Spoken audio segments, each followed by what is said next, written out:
యాడికి పోతుండవమ్మా? స్కూల్ కి నాన్న. ఈ రోజు ఈ స్కూల్ కు పోవద్దని మీ అమ్మ చెప్పలేదా? చెప్పలేదు. ఎందుకు వెళ్ళకూడదు నాన్న? మల్లమ్మా, దీనికి 1000 సార్లు చెప్పిన గుర్తుండి సావదు. ఒసే మతిమరు మల్లమ్మ, ఎక్కడున్నావే? ఏందయ్యా పెన మీద పోసిన ఉప్పులాక గట్ల రంతు చేస్తుండవు? ఇట్లా రద్దు చేయకపోతే నీ మగునున్న ఈ విషయం కూడా మర్చిపోతావు. గుర్తు చేసినావు కదా, ఇంట్లో పనులన్నీ గట్లనే ఉన్నాయి. ఒసే మల్లమ్మ, కొంచెం ఆగు. ఏందయ్యా నసబెట్టి సంపుతుండవు? ఏం కావాలి? ఈ రోజు దేవక్కి పూల పండ్లని చెప్పలేదా? నాకు పూల్ పనులేంటి నాన్న విచిత్రంగా? పూల్ పండ్లు నీకు కాకపోతే నాకు పెట్టిస్తాడా? పుస్తకాలు లోపల పెట్టి ముందు సీర కట్టుకోపా. నువ్వు కూడా అలా మాట్లాడతావేంటమ్మా? 2 నెలల్లో 10వ తరగతి పరీక్షలున్నాయి. అయినా నేను బాగా చదువుకొని కలెక్టర్ అవ్వాలి. నేను ఇప్పుడే పెళ్లి చేసుకోనమ్మా. కలెక్టర్ కావాలంటే చాలా పైసలు కావాలా బిడ్డ? గైనా నీవు కలెక్టర్ అయ్యి ఎవరిను ధరిస్తావే? ఒక ఇంటికిస్తే పోయేదానివి. నీకు పెట్టే పైసలు మీ అన్నకు పెడితే వాడు ఉద్యోగం చేసి మమ్మల్ని అందరినీ సాక్తాడు. చదివింది చాలు గాని ఇక మంజయ్. అదేంటమ్మా, ఇద్దరం మీ కడుపున పుట్టిన పిల్లలమే కదా. ఇద్దరిని అన్ని విషయాల్లో సమానంగా చూడకపోయినా కనీసం చదువు విషయంలో అయినా చూడండమ్మా. నేను బాగా చదువుకొని కలెక్టర్ కావాలని ఆశగా ఉందమ్మా. దయచేసి కాదనకండి. ఆడపిల్లంటే భారం కాదు, బంగారం అని నిరూపిస్తానమ్మా. చూడు బిడ్డ, నీవు 10 పాస్ అయితే పెళ్లి చేసుకోడంట నీ బావ గోపన్న. ఇంతకంటే పెద్దగా చదివితే నిన్నెవడు చేసుకుంటాడు బిడ్డ? లచ్చల కట్నం ఎక్కనిచ్చి తేవాల? గాళ్ళ ఆస్తి మస్తుగున్నది బిడ్డ. నా మాట విని చదువు మాని బావను పెళ్లి చేసుకో. అయ్యో నాన్న, మనిషికి తరగని ఆస్తి చదువేనని మా సార్ వాళ్ళు చెప్పారు. చదువు అనే ఆస్తి ముందు ఏ ఆస్తి పనికిరాదు నాన్న. అయినా నన్ను 10 పాస్ కావద్దని చెప్పడానికి వాడేవాడు నాన్న? అలాంటి వాడిని ఈ జన్మలోనే కాదు, ఏ జన్మలో కూడా పెళ్లి చేసుకోను. ఏందే నోరు పెద్దగా చేస్తుండవు? 10 కూడా పాస్ కాక ముందే ఎదురు ములుగుతుండవు. ఇంకా పెద్దగైతే మా మాట వింటావా? పుస్తకాలు ఇంట్లో పెట్టి పోయి చీర కట్టుకోపా. అంతగా పెళ్లి చేయాలనుంటే అన్నయ్యకి పెళ్లి చేయండి. వాడు నాకంటే ముందే పుట్టాడుగా. హలో సిస్టర్, కలలు కనండి, వాటిని సార్థం చేసుకోండి మన దివంగత రాష్ట్రపతి అబ్దుల్ కలాం గారు చెప్పారు. నేను డాక్టర్ కావాలని కలలు కంటున్నా. నన్ను పెళ్లి ఊబిలోకి లాగి నా కలల్ని కలలు చేయొద్దు. నీకొక్కడికే ఉందా కలలుగానే స్వేచ్ఛ? నాకు లేదా? అమ్మాయిలకి కలలుగానే స్వేచ్ఛ ఉందో లేదో నువ్వే ఆలోచించుకో సిస్టర్. ఒకవేళ ఉన్న అమ్మనాలతోని సామరస్యంగా మాట్లాడుకొని పరిష్కరించుకో. బాయ్ సిస్టర్, కాలేజీకి వెళ్ళొస్తా.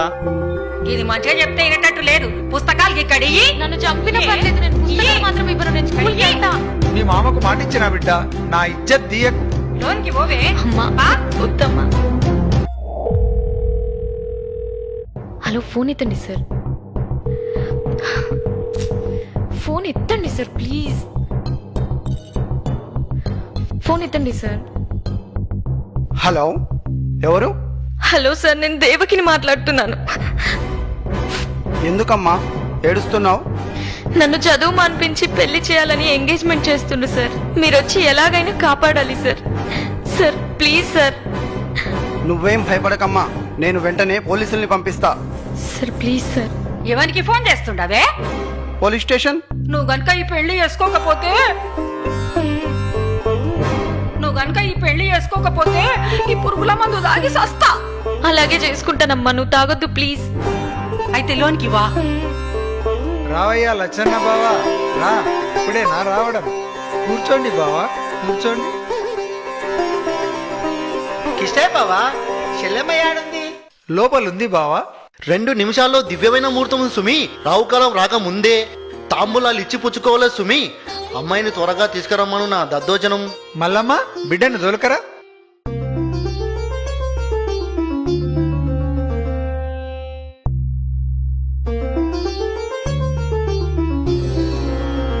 అమ్మాయి బేషుగా ఉంది. పేరేంటమ్మా? దేవకి. దేవకి గోపన్న నామస్య సుమూర్తె సుమూర్తస్తో. అయ్యా, తమరిద్దరూ తాంబూలాలు ఇచ్చి పుచ్చుకోండి.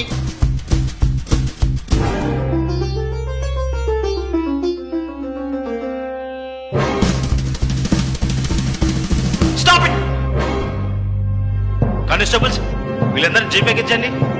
ఇదేంటి చోద్యం? ఇక్కడ ఏమైనా మడలు జరిగాయా మమ్మల్ని అరెస్ట్ చేయడానికి? మైనార్టీ తిరిగిన అమ్మాయిని చదువు మానిపించి బలవంతంగా పెళ్లి చేయడం చట్టం దృష్టిలో మర్డర్ చేయడం కన్నా నేరం. అందుకు కారకులైన మీరందరూ శిక్షార్హులే. అది కాదు సుమి, అమ్మాయి చదువు మాన్పించడంలో నాకు సంబంధం లేదు. అమ్మాయి పెళ్లి చేయడం అనేది తల్లిదండ్రుల నిర్ణయం. నన్నెందుకు అరువు చేస్తున్నాడు నా దద్దోజనం? నేరం చేసేవారికి సహకరించడం కూడా నేరమే. మైనార్టీ తీరని అమ్మాయిలకు పెళ్లి తంతు నిర్వహించకూడదు. మా బిడ్డకు మేం పెళ్లి చేసుకుంటే మధ్యాహ్నం నీకేందయ్యా బాధ? చూడమ్మా, చట్టరీత్యా 18 సంవత్సరాలు నిండని అమ్మాయికి 21 సంవత్సరాలు నిండని అబ్బాయికి పెళ్లి చేస్తే నేరమవుతుంది. మర్యాదగా స్టేషన్కి వస్తారా, బలవంతంగా లాక్కెళ్ళాలా? ఫోన్ చేసి పోలీసులను పిలిపించి మా ఇజ్జత్ తీసినావుగా ననే. ఈ రోజే నువ్వు చచ్చిన రోజు అనుకుంటాం. ఇంకొక్క నిమిషం కూడా గీడుండొద్దు. పోవే. చూడు బిడ్డ, ఇంకెప్పుడు నా ఇంటికి రావద్దు.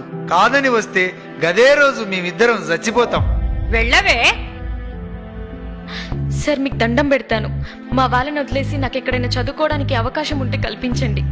నీలాంటి అమ్మాయిలకు రక్షణ కల్పించడానికి ప్రభుత్వం స్టేట్ హోమ్ ఏర్పాటు చేసింది. అక్కడ నువ్వెంతవరకైనా చదువుకోవచ్చు. వెళ్దాం పదమ్మా.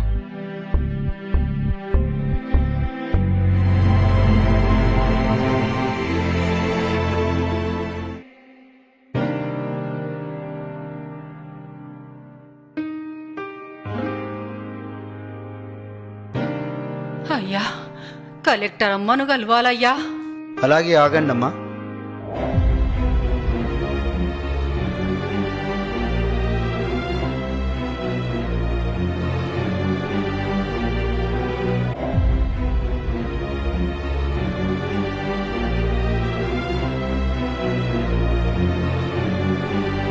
మేడం, మీ గురించి ఎవరో రైతు దంపతులు వచ్చారు మేడం. ఎక్కడి నుండి? చెప్పలేదు మేడం. లోపలికి రమ్మనండి.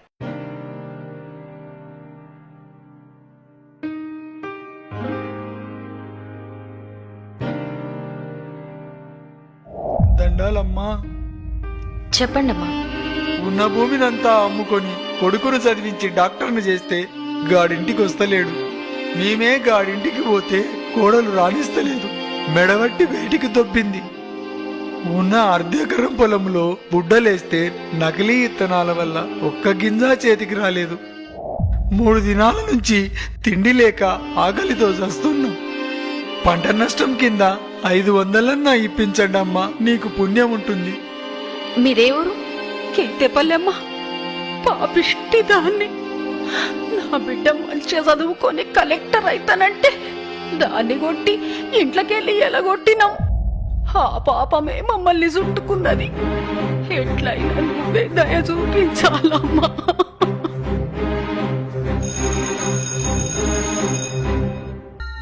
మేడం. ఆర్డీఓని రమ్మనండి. Okay madam.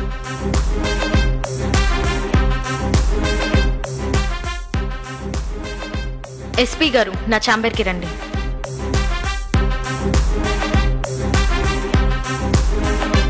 Good morning madam. మన జిల్లాలో పంట వేసి నష్టపోయిన రైతులందరికీ 24 గంటల్లోగా నష్టపరిహారం అందించాలి. ఈ విషయంలో ఆలస్యమైతే all will be suspended. Mind it. Okay madam.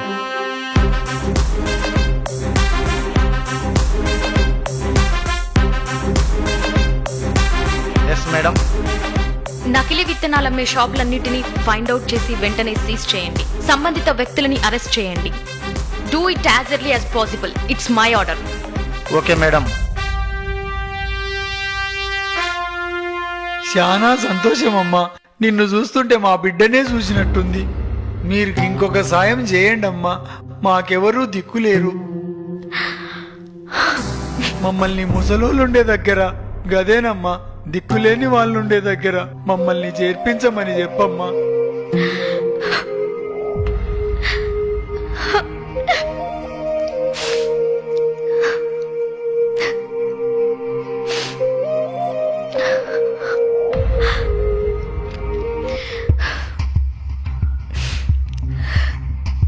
నన్ను క్షమించండి నాన్న.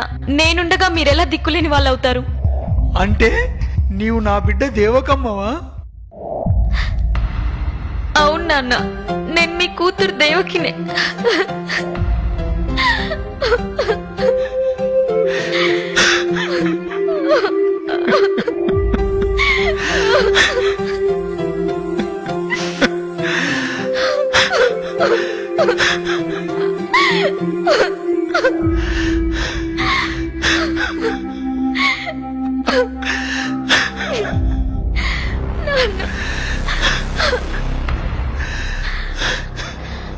అమ్మా, నేనమ్మా మీ కూతురు దేవకిని. పాపిష్టి దాన్ని. నన్ను అమ్మ అని పిలువకమ్మా.